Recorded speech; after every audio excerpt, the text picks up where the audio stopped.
Hey guys, today we step onto a shoreline where history and myth meet.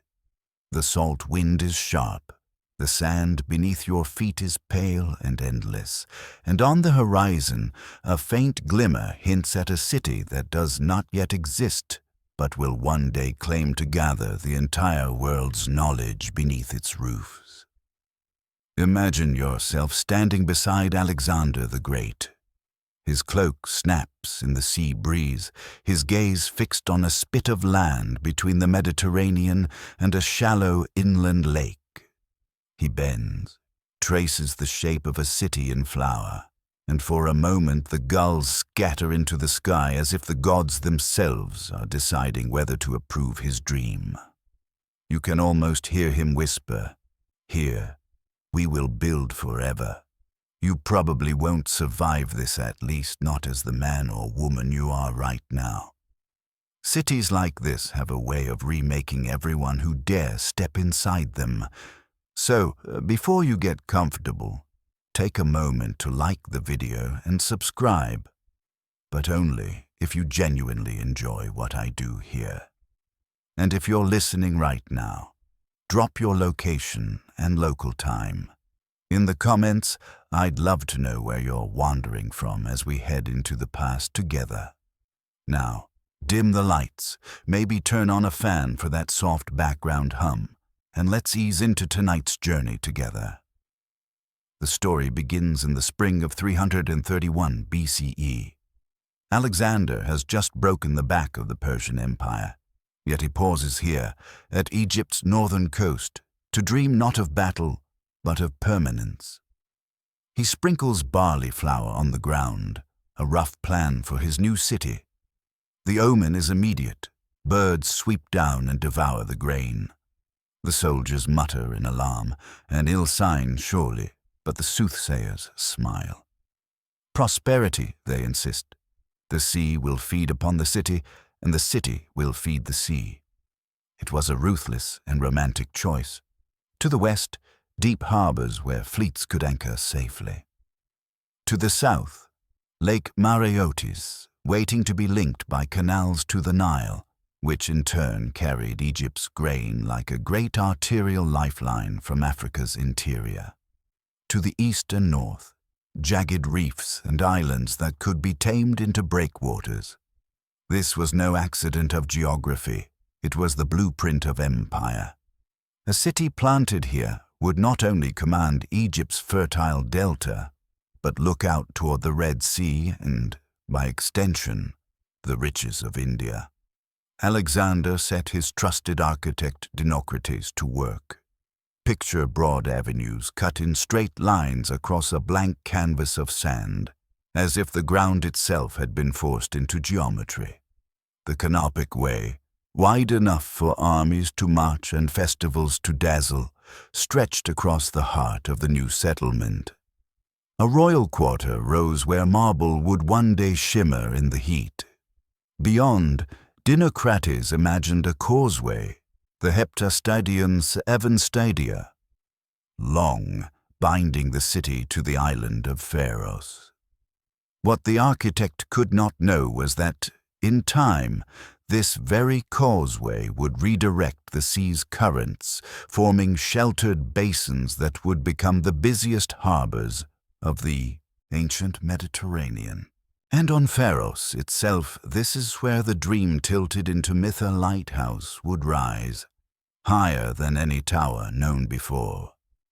Built in tiers of limestone and granite, its summit crowned with fire and polished bronze mirrors, it would send a beam across the waters, so enduring that sailors gave its name, Pharos, to every beacon in the centuries to follow. Ancient writers later placed it among the 7 wonders of the world. To imagine Alexandria without the lighthouse is like imagining New York without its skyline. But Alexander never saw it complete. He marched eastward, restless, insatiable, and died in Babylon only 8 years later. His empire shattered into pieces, contested by his generals, and yet the body of the conqueror became a prize in itself. Ptolemy, one of his most trusted companions, intercepted the funeral cortege and brought Alexander's embalmed remains back to Egypt. In a magnificent tomb, the Soma, he laid his king to rest not in Macedon, not in Babylon, but in Alexandria. It was audacious political theatre. By possessing Alexander's body, Ptolemy declared, "I am heir not just to his throne, but to his dream." In the shadow of the Soma, the city would rise faster, with greater hunger, as if time itself was pressed into the service of glory. Merchants from the Levant unloaded cargoes. Egyptian priests raised incense. Greek colonists settled along the Canopic Way. The world began to converge, and you standing at this beginning, about to watch a sandbar transform into a machine of memory, a city that would one day attempt the impossible, to gather every word, every idea, every fragment of human thought into its embrace. The city expands as if compelled by destiny. Look down from the sky, though no ancient ever could, and you'd see a perfect grid, lines carved into the earth like the veins of a leaf. This was Dinocrates' vision, an orthogonal plan where order replaced chaos, where Greek ideals of symmetry met Egyptian practicality. The Canopic Way glitters beneath the sun, a colonnaded avenue wide enough for chariots, armies, or the slow and measured processions of kings. To the north, the Mediterranean strikes hard against the coast, but Alexandria answers with defiance. The Heptastadion, a causeway 7 stadia long, binds the mainland to the island of Pharos. It is more than stone. It is a statement. Nature itself will bend to human ambition. By redirecting the currents, it creates 2 great harbors sown for commerce, one for war. Year-round, merchants will unload ivory from Africa, spices from India, cedar from Lebanon. And anchored in the naval basin, fleets will wait, ready to guard or to conquer. Pharos, that narrow island once battered by waves, becomes the pedestal for the most luminous creation of the ancient world. Imagine it rising, tier upon tier of pale stone, square at its base, then octagonal, then circular, climbing higher than any tower before it. At its summit burns a fire, and behind the flames a polished bronze mirror hurls the light across the sea. Sailors gasp when they glimpse it far offshore. To them it is not merely a building, but salvation itself. The lighthouse of Alexandria does not just mark a harbor, it invents the very idea of a lighthouse. Its fame echoes for centuries so that Pharos becomes a synonym for beacon in a dozen languages. And yet all of this grandeur rests on a foundation of grief. Alexander himself never walked beneath those colonnades, never watched the light sweep out from Pharos. He had died far to the east in Babylon, barely 33 years old. His empire splintered like a shattered amphora. But in the chaos of succession, Ptolemy seized his chance. He intercepted Alexander's funeral cortege and claimed the body for Egypt. The conqueror's corpse, embalmed and displayed in the Soma, became the most precious relic of the new city. Visitors came to gaze upon him, to whisper prayers, to feel that they stood in the presence of something larger than kingship, a myth made flesh. For Ptolemy, it was more than reverence. It was legitimacy. If Alexandria held Alexander, then Ptolemy's reign was not a usurpation, but a continuation. So Ptolemy began to build not merely walls, but a state. He minted coinage, solid silver and gold that passed from dock to marketplace with reassuring weight. He organized garrisons to guard the delta, fortified the frontiers, patrolled the seas. He balanced delicately between cultures. In temples along the Nile, he appeared as a pharaoh offering incense to ancient gods. while in Alexandria he stood as a Macedonian king. His rule was a costume with two faces, but behind both was a single purposato bind: Greeks, Egyptians, Jews, Phoenicians, and countless traders into one civic story. Alexandria's arteries thickened with commerce. Granaries rose by the lake, warehouses lined the harbor, toll houses tallied pepper, papyrus, timber, wine, oil. Customs revenues filled the treasury, feeding soldiers and settlers alike. Craftsmen, doctors, philosophers, and money changers filled quarters named for their homelands. Old Egyptian rakotis still breathed beneath the grid of new streets, a reminder that no city is born without layers. Yet what made Alexandria unique was not only trade or fleets. It was imagination. Within a generation, the city's rulers and scholars would look upon this wealth and ask, what if the words of the world themselves could be gathered here, as surely as spices and ivory? What if knowledge itself could be catalogued, stored, and mastered? The harbor glints with sunlight, the lighthouse blazes at dusk, and beneath the marble arcades of the royal quarter, this thought begins to take root. Walk deeper now into the royal quarter, where marble courtyards shimmer in the Egyptian sun. Here stands Ptolemy the Vald, no longer the general at Alexander's side, but a king in his own right. He takes the name Soter the Savior, and he intends to prove it. His new capital must be more than a city of docks and palaces.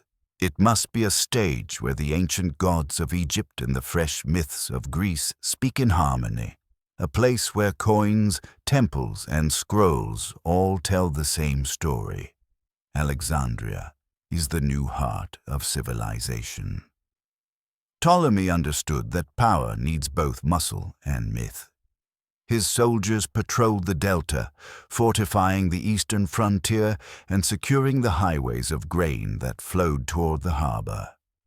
Naval squadrons guarded trade routes, ensuring that the toll houses remained busy with tariffs on ivory, papyrus, glass, and wine. But alongside military discipline, Ptolemy cultivated spectacle. In temples along the Nile, reliefs show him as pharaoh, bowing to Horus and Isis, offering incense as if he were born of their blood. In Alexandria's squares, however, he appeared as a Greek ruler, draped in Macedonian cloak, his profile stamped into coinage with clean Hellenic lines. Two faces, two audiences, but one treasury enriched by both. Coins were not merely currency. They were propaganda that passed from hand to hand. Each gleaming silver drachma told Egyptians that their new master honored the gods, told Greeks that their king was heir to Alexander, told traders that the economy was steady. And for a while, it worked. The city swelled with foreigners. Phoenician shipwrights hammered in the docks. Jewish merchants opened shops. Egyptian scribes copied contracts. Greek poets wandered shaded colonnades. Alexandria became a chorus of languages, each note blending into a single civic hymn. But harmony does not come by chance. Ptolemy invented it. He turned religion into administration. He encouraged a new cult, Serapis, a fusion of Apis, the sacred bull, Osiris, the lord of the underworld, and Zeus's grandeur. Imagine the statue, bearded, monumental, seated with a basket of grain upon his head, a symbol of abundance. Farmers saw plenty, philosophers saw wisdom, priests saw continuity. Serapis was not just a god, it was policy cast in stone. From this foundation, Ptolemy built his capital as a machine of legitimacy. The Serapeum temple crowned a hill visible across the rooftops, where Egyptian and Greek processions intertwined. Festivals and sacrifices stitched diverse communities into one civic calendar. In these rituals, citizens learned that Alexandria was not a foreign occupation, but a shared future. And still, beneath all of this, the hum of commerce never ceased. The Nile flood transformed mud into bread, bread into revenue, and revenues into power. Each year's abundance traveled by canal and barge, tallied by scribes stored in granaries. Alexandria was no longer just a coastal settlement. It was the counting house of the Mediterranean. The city was young, but its ambitions stretched far. What began with barley flour lines on a sandy spit of land was now a cosmopolis where Greek dramatists and Egyptian priests might walk the same streets, where coins bore messages of dual identity, where a god stitched together two worlds. And in the minds of the rulers, a new idea began to stir. If grain, ships, and coins could be gathered and counted, why not knowledge? Why not the wisdom of all humanity brought together in one place, catalogued and preserved as the greatest treasure of them all? You can almost hear the whisper in the courtyards of marble. A library, not of one people, but of the world. The air of Alexandria carried more than salt from the sea. It carried incense, chants, and the low murmur of rituals designed not only for the gods, but for politics. Ptolemy understood something profound, that a city so diverse could not be ruled by force alone. It needed myth as mortar, a story that bound Egyptians and Greeks, traders and scribes, into one identity. So he turned to religion as a tool of statecraft. At the center of this vision was Serapis, the god who did not exist until Alexandria willed him into being. Priests and sculptors blended Apis, the sacred bull of Memphis, with Osiris, lord of the underworld, and gave him a Greek face sculpted with philosophical gravity. He was shown seated, monumental, with a basket of grain crowning his head. To a farmer, that basket meant bread. To a philosopher, it meant cosmic order. To a citizen, it meant the promise of plenty, guaranteed by a god who spoke both Greek and Egyptian.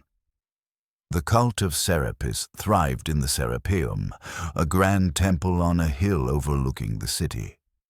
Processions wound up its steps, music echoed from its columns, and incense curled into the air. These ceremonies were more than worship, they were theater. Every festival created a shared calendar. Every hymn was a civic decree disguised as devotion. Standing in the crowd, you could feel the city stitching itself together through ritual. In this way, Alexandria became not only a harbor of ships, but a harbor of identities. Egyptians could see their ancient gods honored. Greeks could recognize their own traditions woven into the fabric, and foreigners could find themselves invited to a civic religion broad enough to hold them all. Myth became administration, and faith became infrastructure. And yet beneath the temple chants, the hum of pragmatism never ceased. This was a city of accountants as much as priests. Scribes tallied grain harvests, soldiers collected tolls, merchants calculated profits. Alexandria was not sentimental, it was efficient. The fusion of gods was not a sign of naive syncretism, but of cold brilliance. To govern Greeks, Egyptians, Jews, Phoenicians, and Syrians, you needed more than taxes. You needed a myth everyone could carry in their hearts. The Serapeum's marble steps bore more than sandal prints. They bore the weight of an idea. A cosmopolis can endure if it offers every community a reflection of itself. For a generation, it worked. Alexandria thrived not only on silver, ships, and scribes, but on the quiet miracle of shared identity. And from this fertile ground, another ambition sprouted on that would outlast the reign of kings and even the cults of gods. the rulers began to imagine a sanctuary not built of stone alone, but of memory. If they could unite people with rituals, why not unite the world with words? Why not gather every text, every poem, every treatise, and preserve them in a temple of knowledge? Picture it. Beneath the colonnades of the royal quarter, where fountains played and figs grew heavy in the heat, a whisper spread among philosophers and courtiers. What if we built not just a temple to Serapis, but a temple to the muses themselves, a place where wisdom was not sacrificed, but multiplied? The question was not if Alexandria could dream such a dream, but when. And soon the answer would arrive in the form of a statesman in exile, a scholar who knew that culture was as sharp a weapon as any sword. Into this world of temples and trade steps a man whose influence would ripple through centuries, Demetrius of Phalerum. Once a statesman in Athens, he found himself exiled, wandering, and in the service of Ptolemy I. He was not a soldier, not a general, but a thinker, a man who believed that a city could be ruled not only with swords and taxes, but with ideas. And it was he who whispered the vision that would crown Alexandria with glory, the creation of a library unlike any the world had ever seen. He proposed a place called the Mouse Yont, the Shrine of the Muses. But it was not simply a building to house books. It was to be a living organism, a community of scholars bound together by curiosity, patronage, and ritual. Imagine long colonnaded halls filled with philosophers reciting Homer, mathematicians drawing figures in sand, physicians lecturing on the pulse, poets debating over stanzas. Imagine gardens where exotic plants from India and Nubia were studied, dining rooms where scholars ate at royal expense, observatories where stars were measured. This was not a library alone, it was an academy, a monastery of intellect, an empire of the mind. The Ptolemies embraced the idea with zeal. Knowledge was power, and power was survival. A city that controlled commerce, controlled wealth, but a city that controlled knowledge. That city could shape destiny. Every ship docking in the harbor was ordered to surrender any scrolls it carried. The texts were copied in Alexandria, the originals stored, and the owners given back copies. A merchant bringing trade goods might not know it, but he was also feeding the shelves of the greatest collection the world would ever know. The dream was vast, to collect all the books of all the peoples of the world. No tongue, no culture, no faith was to be excluded. Hebrew scriptures, Egyptian rituals, Greek tragedies, Babylonian chronicles, Indian mathematics, a text was a thread, and Alexandria sought to weave them into a single tapestry. Think of the ambition. A city that had existed for barely a generation now reached across centuries and continents, claiming guardianship of the human story. And within the Mausion, life for a scholar was a kind of sanctified exile. They lived at the king's expense, freed from the burdens of commerce and family. They debated, they copied, they annotated, they quarreled. It was a fraternity of inquiry.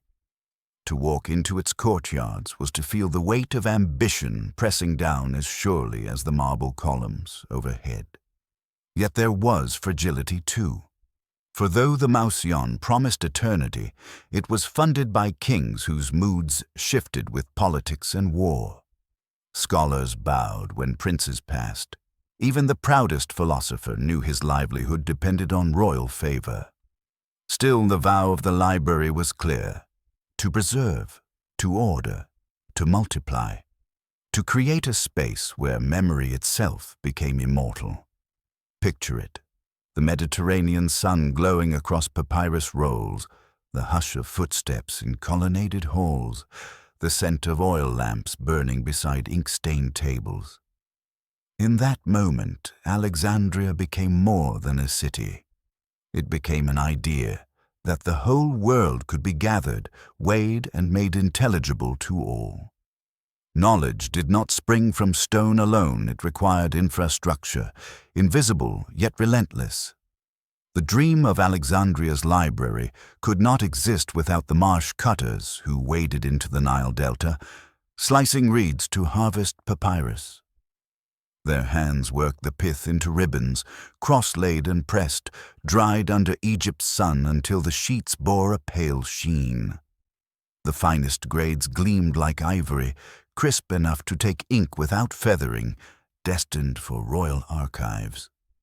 The lesser rolls carried contracts, shopping lists, and love poems. The library's grandeur began here, in muddy water, in calloused hands. Inks were brewed by artisans who mixed soot with gum arabic and water, sometimes touched with wine or vinegar to alter its flow. Reed pens replaced fragile quills, their nibs sharpened again and again by scribes bent over lamps fed by olive oil. Behind every scroll was a workshop of labor, as crucial to the empire as a legion or a granary. But scrolls alone were useless without order. And so Alexandria devised an audacious system of acquisition. Every ship that entered its bustling harbor, whether merchant galley from Rhodes, grain barge from the Nile, or sleek Phoenician trader, was inspected. If books or scrolls were found, they were taken to the library scriptorium. There, copyists labored at long benches, duplicating line after line by lamplight. The original, stored in the royal collection. The copy, handed back to the bewildered owner, who departed with less than he had brought. It was plunder masked as preservation, piracy cloaked in the name of civilization, yet it worked. Within decades, the library swelled with tens of thousands of texts. Not even the dead were safe from Alexandria's hunger. Agents scoured estates of scholars, purchasing or seizing private collections. Aristotle's own library, long hidden, was pursued like treasure. The heirs of philosophers learned to glance south with unease, for Egypt paid handsomely and claimed aggressively. Manuscripts became currency, knowledge became conquest. Think of the noise in those halls. Scribes sharpening reeds, papyrus rustling, overseers comparing lines against exemplars. The air heavy with oil smoke and human breath, the silence broken only by the scratch of pen across fiber. It was a factory of memory. And yet, among the drudgery, miracles occurred. A physician's treatise copied in the dim light would one day save lives in lands the scribe had never heard of. A poet's lines, dismissed as trivial, might echo through centuries. This was the unseen skeleton of the library, not marble, but multiplication. The belief that to preserve was to copy, and to copy was to survive. Alexandria, from its very beginning, was not just a storehouse of scrolls. It was a machine for reproduction, a relentless engine determined to hold the world between its walls. And in those walls, knowledge began to take shape not as fragments, but as an organized universe. But what is a library without a map of itself? With scrolls arriving daily, sometimes by the cartload, the question became not simply how to store them, but how to find anything within the growing labyrinth of knowledge. It was here that Alexandria performed its second miracle, invention of the catalogue. Callimachus, the poet-scholar, undertook a task so vast that even now it seems impossible. He began to compile the Pinaques Tablesa vast inventory of authors, works, and subjects. It was not just a list, but a geography of thought. By recording first lines, short biographies, and notes on authenticity, Callimachus gave scholars the ability to navigate an ocean of words without drowning. For the first time in history, literature itself had a system, a spine. Imagine the relief of a young student searching for the lost tragedies of Aeschylus or the fragments of Heraclitus. With the Pinakies, he could trace them like a sailor charting constellations. The librarians became guardians of this order. Xenodotus of Ephesus, often named the first head librarian, worked tirelessly to establish critical editions of Homer. Dozens of versions of the epics floated across the Greek world, filled with interpolations and errors. Xenodotus collated, compared, and judged. He invented symbols to mark doubtful lines, creating not just a cleaned text, but the very concept of textual criticism. To be Alexandrian came to mean more than being from a city. It meant being a scholar who could weigh truth from falsehood with a glance. After Xenodotus came Eratosthenes, a mathematician who brought geometry to the organization of geography itself. He sought to measure the earth, not by myth, but by mathematics. Later, Aristophanes of Byzantium refined grammar until the written word itself bent beneath his scrutiny. Aristarchus of Samothrace carried criticism to its pinnacle, dissecting Homer with such precision that his name became legend. Through these men, the library was more than storage. It was a factory of clarity, a place where texts became sharper, cleaner, and more reliable than the versions that entered its doors.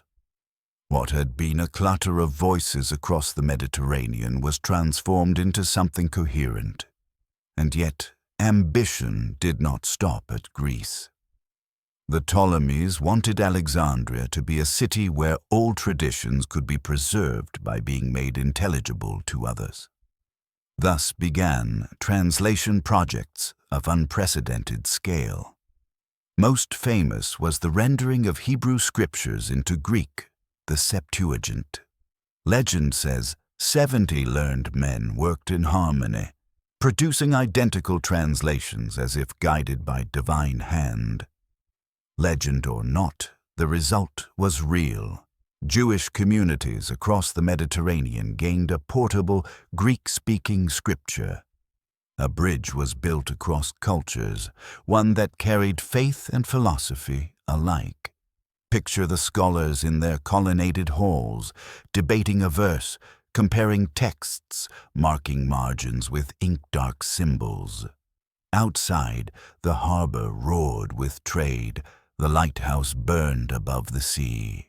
And yet within those walls, another fire burned, the fire of organization, of classification, of taming chaos into knowledge. Alexandria was becoming more than a city. It was becoming the memory of the world. The hunger for knowledge in Alexandria was insatiable, and it soon reached beyond Greek horizons. For the Ptolemies, collecting scrolls was not simply curiosity, it was politics. Every acquisition strengthened Alexandria's claim as the intellectual capital of the world, a city where no tradition, no story, no science could escape preservation. The Septuagint, the Greek translation of Hebrew scriptures, was only the beginning. Imagine the spectacle. 70 scholars housed in the city, each translating ancient words into the fluid rhythms of Greek. Legend insists their work emerged identical, line for line, as if divinely ordained. In truth, it was painstaking labor, filled with compromises and debates. Yet the outcome was transformative. Jewish communities scattered across the Greek-speaking Mediterranean could now read their faith in a common tongue.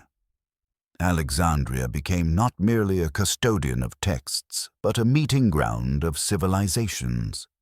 But the Ptolemies were not content with faith alone. They coveted philosophy, drama, science, and history with equal zeal. One story tells of how they persuaded Athens to lend its official copies of the tragic playwrights Aeschylus, Sophocles, and Euripides. The Egyptians deposited an enormous sum as security, received the texts, and then never returned them.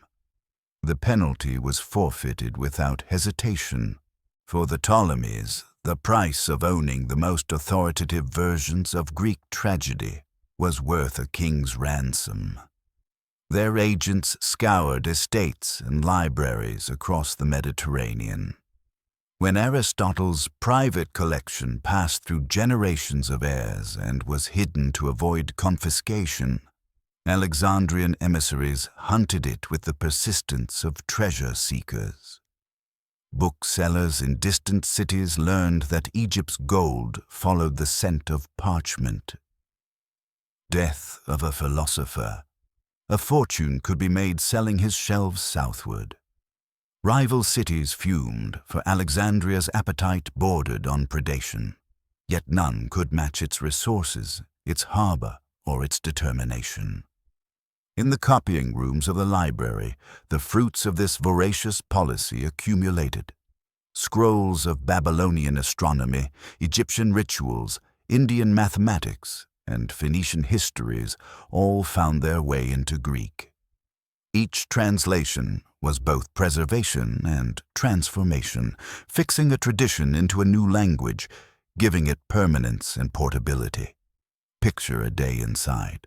Lamps glowing, reed pens scratching, translators murmuring aloud in foreign tongues, a chorus of voices bent toward one goal. Beside them, philosophers debated ethics, mathematicians tested ratios in sand, and poets recited verses. The library was no silent mausoleum of books, it was alive, a humming organism that devoured texts and exhaled new ones. Yet beneath the scholarship lay a harder truth. Every acquisition reinforced Ptolemaic power. To claim the words of the world was to claim authority over the world itself. Alexandria became a city where knowledge was not only sacred, but strategic weapon sharper than any sword, capable of bending empires to awe. And outside the library's walls, whispers spread. Alexandria had become not merely a city of wealth and ships, but the keeper of humanity's memory. The library was never just a single building. It was a constellation. At its heart stood the Mausion within the royal quarter, but beyond those marble halls rose a second sanctuary, the daughter library in the Serapeum. Built within the Temple of Serapis, this collection became both overflow and counterpart, a reminder that knowledge was too vast to be confined to one roof. Here, between incense smoke and stone colonnades, sacred ritual and scholarship intertwined. To climb the steps of the Serapeum was to enter a temple that housed both gods and books, myth and memory. Inside, the rhythm of life was almost monastic.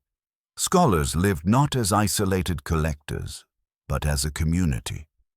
Each day followed a pattern, mornings filled with lectures, where physicians dissected the mysteries of pulse and fever, where mathematicians drew triangles in sand, where poets rehearsed verses before their peers.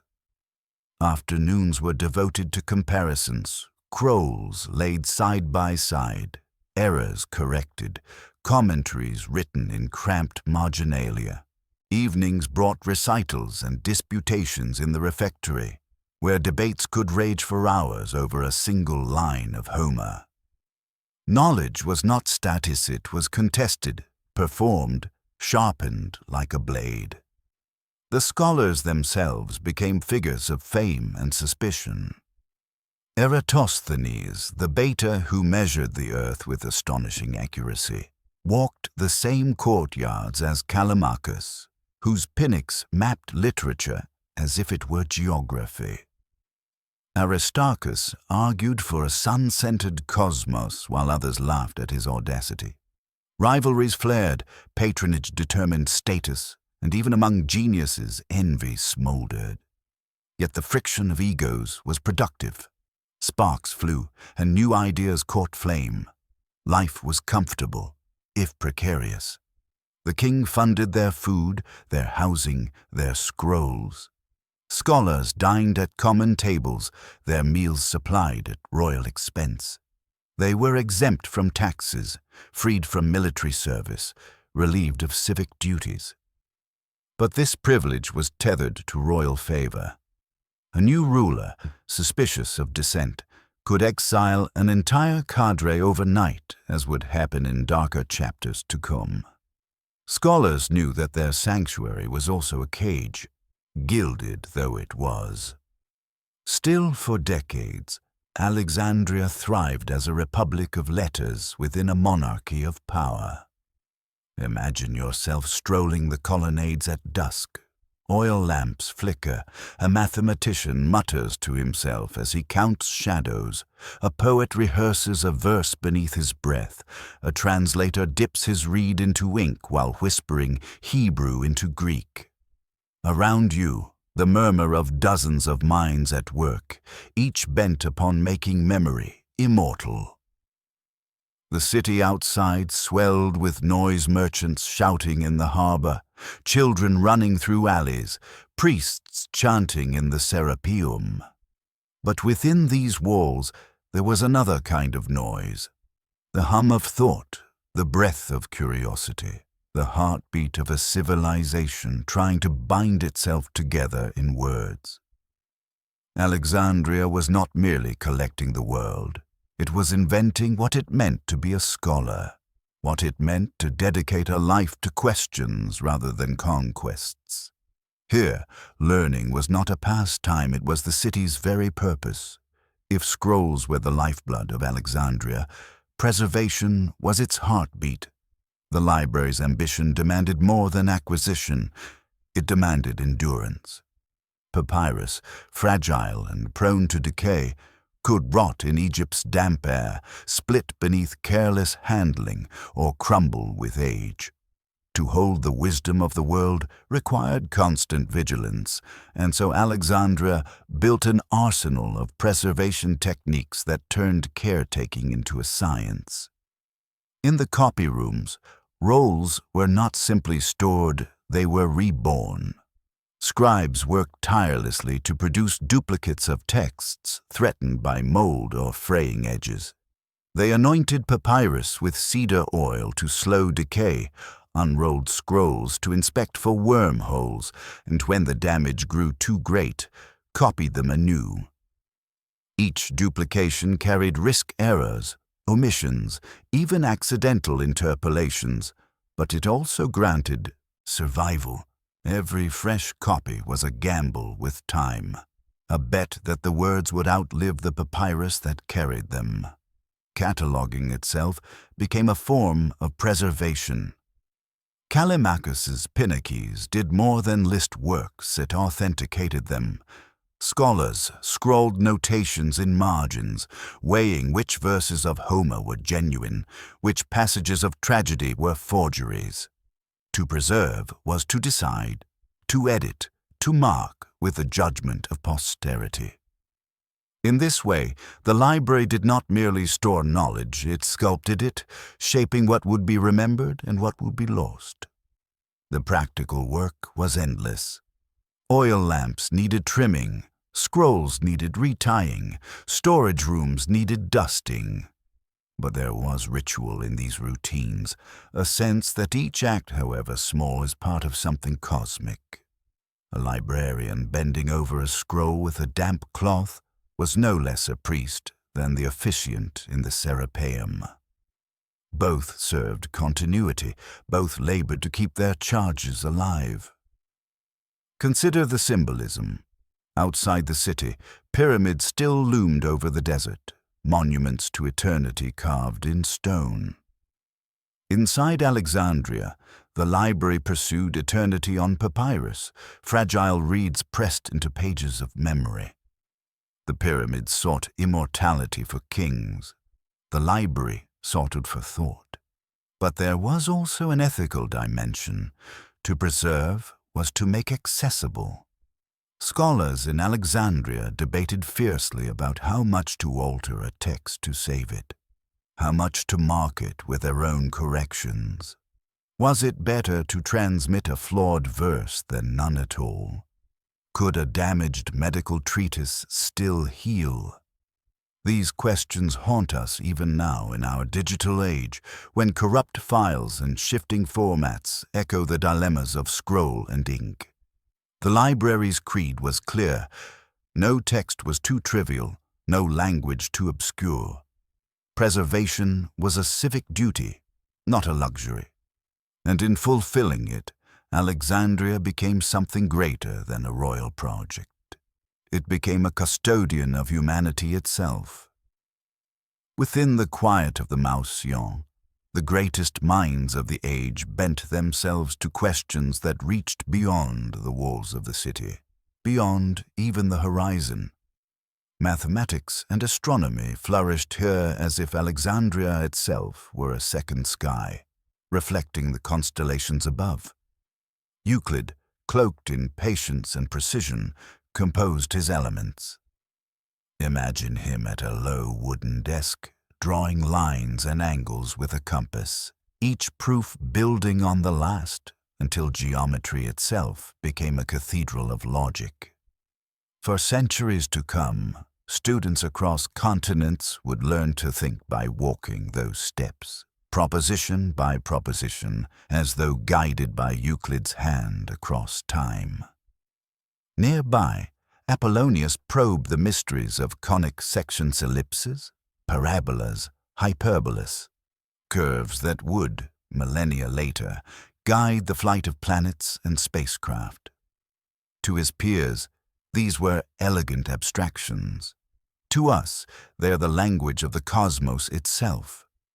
Then came Eratosthenes, sometimes mocked by rivals as Beta, the eternal second best. Yet his achievement remains astonishing. He measured the circumference of the earth with little more than shadows and intellect. By comparing the angle of sunlight in Cyane and Alexandria on the summer solstice, he deduced the planet's size with uncanny accuracy, an error of less than 1%. Picture him standing in the courtyard, holding a simple stick to the sun, smiling as numbers revealed the world's true vastness. Aristarchus of Samos dared to go further still. He suggested that the earth was not the center at all, but that it circled the sun, spinning on its axis like a child's toy. His contemporaries dismissed him, some even ridiculed the audacity. Yet his heresy whispered across centuries, until Copernicus, Galileo, and Kepler resurrected it as truth. Within Alexandria's walls, heliocentrism flickered like a fragile flame too weak to endure then, but destined never to die. Astronomy and mathematics were not sterile pursuits here. They had practical power. Sailors steered by the stars, engineers measured land for canals and buildings, physicians calculated pulses with ratios. To map the heavens was to control the seas. To master geometry was to command the earth. The scholars of Alexandria stood not apart from life, but at its helm, showing that numbers and diagrams could be tools of empire as surely as spears and ships. And so, while outside the lighthouse blazed to guide mariners, inside another light burned, the light of reason, of calculation, of daring hypotheses. Alexandria had become not just the capital of Egypt, but the observatory of the human mind. Beyond the calculations of stars and angles, Alexandria turned its gaze inward to the body, to the machine, to the hidden workings of life itself. In these halls, knowledge pressed against boundaries that other cities dared not cross. Here worked Herophilus of Chalcedon, a physician who walked paths few would dare. He dissected the human body, a practice condemned in most of the ancient world. With steady hands and ruthless curiosity, he mapped the brain, the nervous system, the eyes, the liver. He described the pulse as more than a beat, it was a rhythm, a pattern that spoke of health or illness. His colleague Erasistratus studied the valves of the heart, the labyrinth of vessels, the lungs rising and falling like bellows. Together, they transformed medicine from guesswork and incantation into a science of anatomy. Imagine the controversy. In a world where corpses were sacred, untouchable, these scholars cut open death itself to understand life.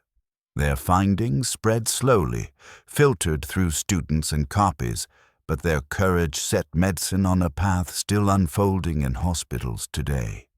Yet Alexandria did not only dissect bodies, it engineered marvels.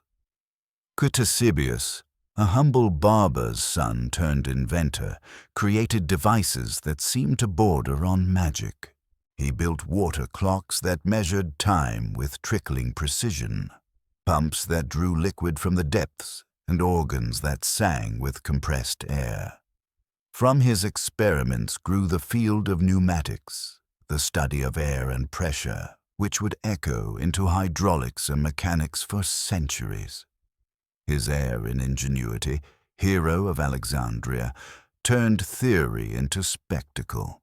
He designed automatons that moved with hidden gears, temple doors that opened by fire's heat, and steam-powered toys that hissed like miniature dragons. Imagine entering a sanctuary and watching a statue lift its arm or a bird sing without human touch. To worshippers, it was divine. To Hero, it was engineering cloaked in awe. In these inventions, you glimpse Alexandria's soul, curiosity tethered to wonder, science fused with spectacle. Here, the line between religion and technology blurred. Machines served temples as much as workshops. To amaze was as vital as to understand. Outside the library's walls, merchants sold perfumes, children splashed in the canals, priests burned incense to Serapis. But inside, the pulse of discovery quickened. Physicians charted anatomy, engineers bent water and steam to their will, and philosophers debated the implications. Was man merely a machine of flesh? Could the secrets of life be understood like the gears of a device? Alexandria had no final answers, but it asked the questions first, and that, perhaps, was its greatest gift. Not all of Alexandria's brilliance lay in numbers and machines. The city also became the forge of words, where language itself was sharpened, polished, and given new forms. In the colonnaded courts of the Mausolleum, scholars bent not only over scrolls of science, but over poetry, grammar, and myth. For here, literature was not mere ornament, it was identity. Consider the librarians themselves. Xenodotus had cleansed Homer's epics of errors, but it was Aristophanes of Byzantium who gave scholars the tools to read with precision. He refined accent marks, breathing signs, and punctuation, ensuring that words could be understood across dialects and centuries. He codified grammar into rules, turning fluid speech into a structure that could be taught, replicated, and preserved. Without such work, Homer might have dissolved into a chaos of variants. With it, Greek became stable enough to carry philosophy and scripture alike. Dionysius Thrax, his student, composed the first surviving grammar manuala, slim text, that would be copied for nearly 2,000 years. Imagine holding that small scroll, unremarkable in appearance, yet knowing it was the foundation for classrooms from Alexandria to Byzantium. Language itself had become teachable, not just caught like a flame from one generation to the next. And then there were the poets. Ptolemaic, who catalogued the world's literature, also wrote verses of cutting elegance. He mocked epic grandeur, preferring refinement and miniature perfection. His rival, Apollonius of Rhodes, struck back with his Argonautica, reviving the heroic epic with Jason and the Golden Fleece. Their quarrel became legend, two Alexandrian voices shaping the future of poetry even as they sneered at each other. Around them, Theocritus composed idyls of rustic life, pastoral scenes that imagined shepherds singing beneath shade trees, even as he himself lived in the bustling metropolis of marble and salt air.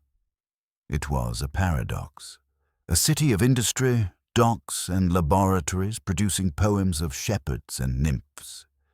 But that was Alexandria's essence. It absorbed the world and remade it in its own tongue. The library was not only a treasury of old texts, it was a crucible for new ones. Every recital in the Mausion's refectory carried weight. A single line might spark decades of commentary. A new poem might ripple across the Mediterranean, carried in copies to Athens, Rome, or Antioch. Even gossip among scholars could alter reputations, as rivalries shaped not only careers, but canons. Yet beneath the debates and rivalries lay a deeper truth. Alexandria believed that words were as vital as ships or soldiers. To edit Homer was to defend civilization. To write new poetry was to prove that culture was alive, not embalmed like Alexander in his golden coffin. Language here was both inheritance and experiment, a living monument, no less important than the lighthouse blazing on Pharos. So, while mathematicians measured the earth and physicians dissected its bodies, poets and grammarians measured thought itself. And together, they gave Alexandria the most enduring gift, a voice that still echoes in the words we read today. The library's ambition did not end at the Nile. What began as a Ptolemaic project soon stretched outward, tracing lines of influence across continents and centuries. Knowledge here was not only collected but exported, carried like spice and silk along the arteries of empire. Greek was the lingua franca, but Alexandria's ideas did not remain confined to Greek scrolls. They traveled first into Syriac, preserved in monastic communities along trade routes that stitched Egypt to Mesopotamia. From there, the words crossed into Arabic, reborn in the golden age of Baghdad. In the House of Wisdom, translators compared Greek exemplars with Syriac intermediaries, producing Arabic versions of medical treatises, astronomical tables, and mathematical proofs.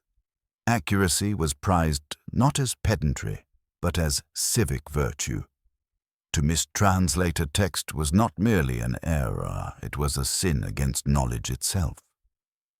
Picture a physician in Baghdad centuries later, seated at a low table, unrolling a scroll from Alexandria and a codex from Syria, weighing words, adjusting phrases until the Arabic rendering sang with clarity.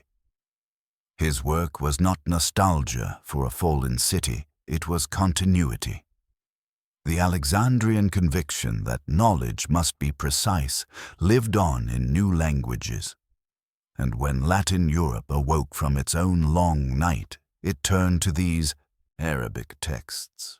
In Toledo, in Sicily, in Paris, scholars bent over manuscripts translated from Arabic into Latin, often still carrying the imprint of the Greek originals. Aristotle, Galen, Ptolemy reached the universities of Europe not in pristine Greek but in layered translations, evidence of a chain of custody stretching back to the colonnades of Alexandria.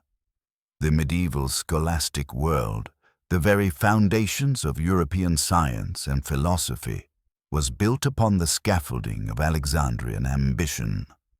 Meanwhile, elsewhere, the desert itself had preserved fragments of ordinary papyri, discarded by townsfolk, buried in sand, and recovered 2,000 years later by archaeologists. Shopping lists, contracts, school exercises, mundane scraps that proved multiplication had worked. Even when central shelves vanished, copies survived in forgotten courtyards. The myth of total catastrophe was tempered by the reality of dispersal. Knowledge had not died with one building. It had scattered, like seeds caught in the wind, to take root in unexpected soils. Today, technology continues this same Alexandrian instinct. Multispectral imaging reveals faded ink on papyri once thought lost. Digital databases reunite fragments of documents scattered across continents. What Callimachus began with wax tablets and wooden boards now lives in servers accessible to any student with a keystroke. The oldest problem in Alexandria, how to find the right scroll, remains with us, though our scrolls are now glowing screens. The chain of preservation is the true legacy. Alexandria taught the world that memory survives not through singular monuments, but through multiplication, translation, and adaptation. The city's dream was not bound by its own walls. It lives wherever words are preserved and passed on. But the brilliance of Alexandria was shadowed by politics, for kings are fickle patrons. The same royal power that had raised the library could just as easily endanger it. Nowhere is this clearer than under Ptolemy VIII, remembered by some as Fiscona, nickname meaning potbelly, but carrying also the stench of cruelty. In his reign, the library suffered not from fire, but from fear. Suspicious of scholars who had grown too independent, too outspoken, Physcon turned on them. A purge swept through the Mausion. Aristarchus of Samothrace, the very man who had refined Homer with critical brilliance, fled the city in disgrace. Other scholars scattered to islands, to mainland Greece, to rival courts that welcomed them as exile. The refectories and lecture halls fell eerily silent, their benches empty where once lively debate had flared. The damage was not measured in burned scrolls, but in dispersed minds. Knowledge was portable, carried in the memories of men and women, and when those minds left Alexandria, something essential bled away. A community that had once been vibrant became fractured. Commentaries began to outweigh discoveries. Glosses on old texts replaced bold new theories. The library still existed, but its energy shifted. What had been a furnace of creation began to cool into preservation. Politics gnawed at the foundations in other ways. Factions within the royal house fought for succession, dragging the city into turmoil. Civil wars stained its streets with blood.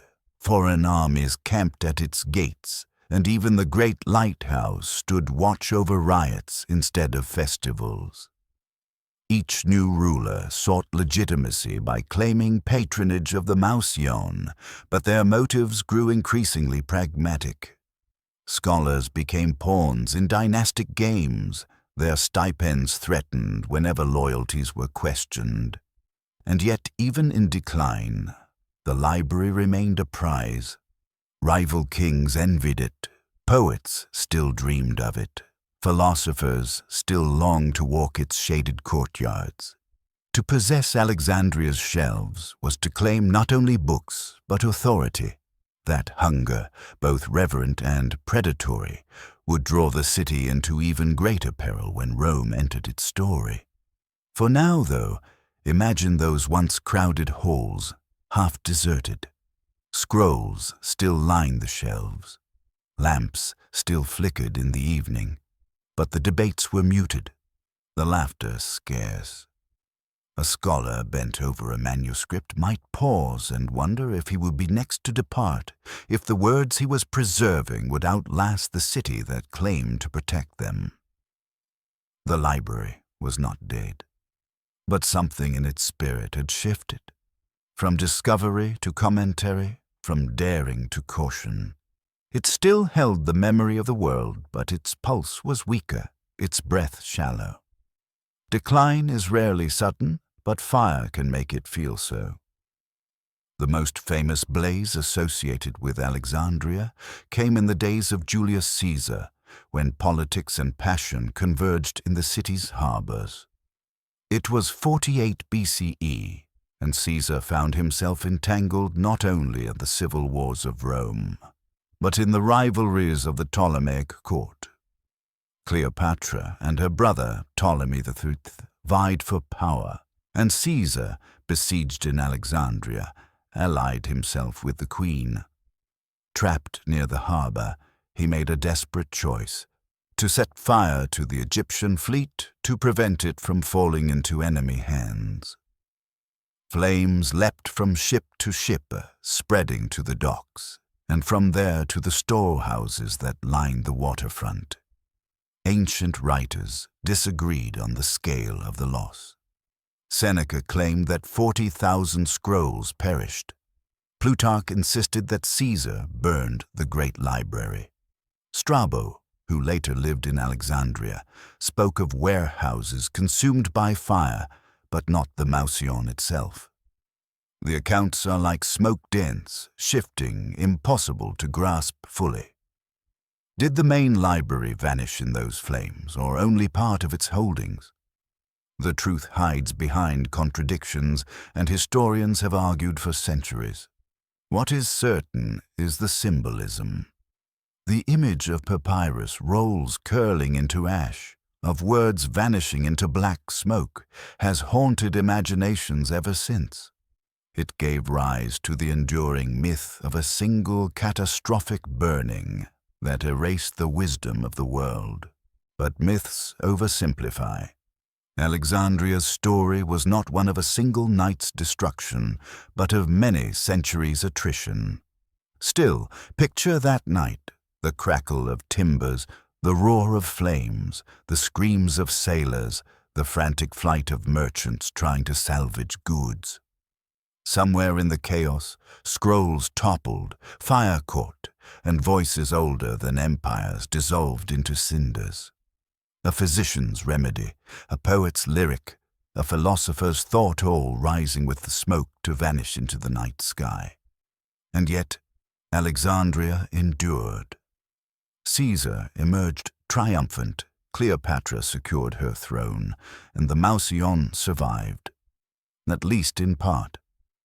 Later accounts tell of Mark Antony replenishing the library's shelves with 200,000 volumes seized from Pergamum, an ironic gift, knowledge stolen to replace knowledge lost. The fire of Caesar's day became a symbol, a story retold whenever people mourn the fragility of memory. But behind it lay a harder truth. The library's decline was not the result of one inferno, but of countless smaller wounds. Politics, purges, neglect, and yes, fire all conspired together, like waves eroding a shoreline, until the grandeur of the Mausion was worn away. Yet Alexandria refused to die in a single blaze. After Caesar's siege and the supposed destruction of scrolls by the harbor, the city found ways to replenish itself. Cleopatra, now firmly bound to Rome's greatest men, first Julius Caesar, then Mark Antony, stood as both monarch and symbol of survival. She knew that Alexandria's glory was not only its gold and fleets, but its scholarship.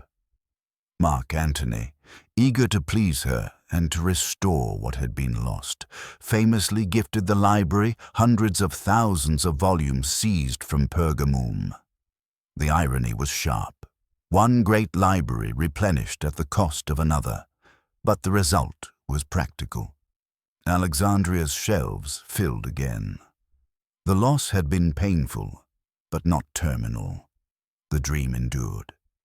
In these years, scholars like Didymus, nicknamed Bronze Guts for his tireless commentary, kept the Alexandrian tradition alive. Imagine him hunched over scrolls, writing line after line of interpretation, marginal notes spilling into full treatises. He was said to have produced thousands of works, an impossible output that testified both to his stamina and to the library's enduring capacity to fuel intellectual obsession. Even as politics raged, Cleopatra aligning with Antony against Octavian, fleets clashing at Actium within the colonnades of the Mausion, the pen still scratched and the lamp still burned. Roman conquest shifted the balance. With Cleopatra's death and Octavian's triumph, Egypt became Rome's province, its grain now the lifeline of the imperial capital. Alexandria no longer ruled as a kingdom but served as a granary, a jewel, and a school. Scholars adapted, bending their loyalty from pharaohs to emperors. Rome valued the city's knowledge as much as its wheat. Physicians, engineers, and mathematicians carried Alexandrian expertise into Roman service, where it fortified aqueducts, healed legions, and mapped provinces. Yet something had changed. The Mausion was no longer a daring experiment at the edge of empire, but a fixture within a vast system. The wild ambition of gathering all the world's words softened into maintenance, commentary, and continuation. The library survived, yes, but as a servant of empire rather than its own sovereign dream. Picture Alexandria in this Roman twilight. Cleopatra's tomb newly sealed, the lighthouse still blazing across the waves, scholars still murmuring in Greek beneath painted ceilings. The city had bent, but not broken. It remained a beacon, though now its flame belonged to Rome. Under Roman rule, Alexandria entered a new phase, not extinguished, but transformed. The city that once belonged to pharaohs and Ptolemies now bowed to emperors in faraway Rome. Yet even as its political autonomy dissolved, its role as a lighthouse of knowledge persisted. Roman governors recognized the treasure they had inherited. The Mausion still stood, scholars still lectured, scribes still copied, and in its halls the next great wave of learning unfolded. Claudius Ptolemy, not a king but a thinker, compiled his Almagest, a synthesis of astronomy so complete that it ruled the skies for more than 1,000 years. Imagine him at his desk, mapping the heavens with careful geometry, calculating epicycles to explain the wandering of planets. For medieval Europe and the Islamic world alike, Ptolemy's system became the cosmos itself. Galen, too, drew from Alexandria's legacy. Trained in anatomy and medicine, he dissected animals and, building upon the fragments left by Herophilus and Erasistratus, composed medical treatises that would dominate Western medicine until the Renaissance. When a physician in medieval Paris or Baghdad treated a fever, Galen's words, rooted in Alexandrian inquiry, guided his hand. Even the mechanics of reading shifted. Scrolls began to give way to codices, bound books easier to consult, easier to store. The transition was gradual, but it echoed the Alexandrian instinct to make memory not only preserved, but usable. Yet there was a difference in tone. The early Mausion had been daring, even rebellious, Aristarchus moving the earth around the sun, Herophilus opening the human body. Under Roman order, boldness gave way to system. Scholars compiled, summarized, refined. Didymus with his endless commentaries, Ptolemy with his models, Galen with his syntheses all exemplified this spirit. Rome wanted stability, not revolution. Still, the city pulsed with energy. Merchants crowded the harbors, sailors steered by the light of Pharos, students filled lecture halls, and in the Serapeum scrolls were still read beneath incense smoke. Alexandria had become not just a provincial capital, but the intellectual workshop of an empire. It was a quieter brilliance, perhaps, but brilliance all the same. The library was no longer the frontier of daring speculation. It was the backbone of Roman science and learning. And for centuries, the work done here would feed minds from North Africa to Britain, from Syria to Gaul. Alexandria had lost its crown, but it remained the pulse of knowledge in a world now ruled from Rome. As the centuries turned, Alexandria wore the scars of empire more heavily. It was no longer the darling of the Ptolemies, nor the pet project of Roman emperors. Instead, it became a city of unrest, caught in the crossfire of ethnic tensions, imperial edicts, and religious transformation. Jewish communities, once integral to Alexandria's identity, found themselves targets of suspicion and violence. Uprisings and massacres scarred the city, leaving neighborhoods burnt and deserted. Under Emperor Caracalla, Roman troops carried out a brutal massacre, leaving the streets red with blood. The granary of empire had become a crucible of rebellion and repression. The Museion and Serapeum felt the tremors. Stipends once guaranteed to scholars were reduced or neglected. Scrolls decayed as maintenance faltered. Students still gathered, yes, but their debates were shadowed by fear, and their ambitions narrowed to safe commentaries. The proud institution that once dared to measure the earth and dissect the body now retreated into cautious preservation. Then came Christianity, rising not merely as faith, but as power. The old gods, once fused by Ptolemaic decree into the smiling face of Serapis, were declared idols. Temples closed. Pagan rituals were banned. In 391 CE, the Serapeum, the temple that had sheltered the daughter library, fell to a Christian mob, urged on by imperial command. Statues toppled, altars were smashed, and whatever scrolls remained in its halls were scattered or destroyed. The event was chronicled by both Christian and pagan witnesses, each with their own music but the same grim refrain. The old order was dead. Imagine the silence afterward. Where once processions of scholars had climbed the Serapeum steps, now broken columns lay in the dust. Where once debates echoed in lecture halls, now chants of new faith rose in basilicas. Alexandria did not cease to be a city of words, but the words had changed. Scripture replaced Homer, sermons replaced geometry, devotion replaced curiosity. And yet even in this eclipse, the core truth endured. Knowledge was not gone. It had dispersed, slipped away in translations carried to Baghdad, Constantinople, and beyond. The flame was dimmed in Alexandria, but it burned elsewhere, proof of the city's own lesson. No fire, no decree, no mob could erase memory if it had already been multiplied. Alexandria's final chapters are not marked by one fire or one night, but by centuries of erosion, dispersal, and transformation.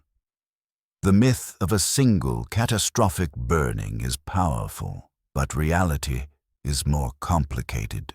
Scrolls vanished in pieces through neglect, through conflict, through slow decay, until what remained was no longer a library, but a memory. Yet fragments endure. Beneath the waves near the old royal quarter, archaeologists have traced cool walls, foundations, and shattered statues from Cleopatra's palace. Divers move carefully among columns that once framed the city's grandeur, now resting beneath schools of fish. These ruins remind us Alexandria was not only an idea, it was stone, timber, marble, and flesh. Far from the sea, the desert became an archivist of its own. In the sands of Oxyrhynchus and other Egyptian towns, discarded papyri lay buried for millennia. Excavators uncovered fragments of Sappho's lost poems, scraps of Menander's comedies, treatises thought vanished forever. They were not library copies, but their existence proved the Alexandrian instinct correct. Multiplication saves. When one shelf falls, another shelf in another place holds the thread. And today, technology pushes that instinct further. Multispectral imaging reveals ink invisible to the eye, coaxing faded letters back into view. Charred scrolls from Herculaneum can be read without unrolling, their words mapped by density differences within blackened papyrus. Digital databases reunite fragments scattered across continents, allowing a scholar in London to match a scrap in Florence to one in Cairo. Catalogues that began on wax tablets now live in servers, where a keystroke can summon every known witness to a passage in Herodotus. The oldest problem in Alexandria, how to find the right scroll, remains our problem, and our tools are the heirs of the Pinakies. In the end, the library's true legacy is not tragedy, but instruction. It whispers across centuries, memory must be multiplied, dispersed, and shared. A single shelf can burn, but 1,000 shelves can endure. A scroll locked in a vault is vulnerable, but a text carried in many hands cannot be silenced. Alexandria was never only one building. It was a system stretched across streets, centuries, and civilizations, and its moral remains urgent. If a city, a people, or a world wishes to be more than a market, it must build rooms where the young can learn to read with care, where knowledge is preserved not as ornament but as lifeline. The library is gone, but its promise endures. In every archive, every school, every digital repository, Alexandria breathes again. Its last chapter is not lamentation, it is a field manual for survival. And now, as our journey through Alexandria draws to a close, let the pace soften.